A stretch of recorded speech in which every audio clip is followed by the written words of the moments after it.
খাটের এই বক্সটাকে না একবার এদিক থেকে ওদিক আর ওদিক থেকে এদিক করছি, একটা জায়গায় বক্সটা বসাবো। কারণ বলুন তো, প্রত্যেক ক্রিসমাস ট্রি সাজাবে, কারণ প্রতি বছর যেমনি আমাদের ক্রিসমাস ট্রি সাজানো হয় আপনারা জানেন, হয়তো আমাদের ব্লগে দেখেছেন। তো এবছরও ব্যাস ক্রিসমাস ট্রিটা রাত্রে বার করেছে, মানে আমাদের বক্সে, খাটের বক্সে ছিল, সে বার করেছে সব জিনিসপত্রগুলোও বার করে, যেগুলো সাজাবো। তা এখানে রাখলে হবে না, আপাতত লাইটটা আসছে বলে ওখানে ক্রিসমাস ট্রিটা রাখা হয়েছে, তো পত্তু সাজিনি, তারপর অন্য একটা জায়গায় শিফট করে দেবো।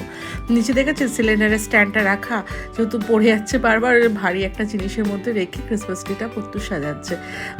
যাবতীয় বক্স, ক্রিসমাস বক্স, বেল বল যেগুলো আছে সেগুলোও একটা একটা করেও সাজিয়ে দিচ্ছে। ভীষণ ভালোবাসে এইটা করতেও। তা মোটামুটি কেমন সাজানো হয়েছে অবশ্যই কমেন্টে বলবেন। আর যদি ভালো লেগে থাকে তাহলে প্লিজ লাইক, কমেন্ট, শেয়ার আর সাবস্ক্রাইব করে দেবেন। আর ফেসবুকে যদি দেখে থাকেন প্লিজ একটা লাইক আর ফলো করে দেবেন। তাহলে আজকের জন্য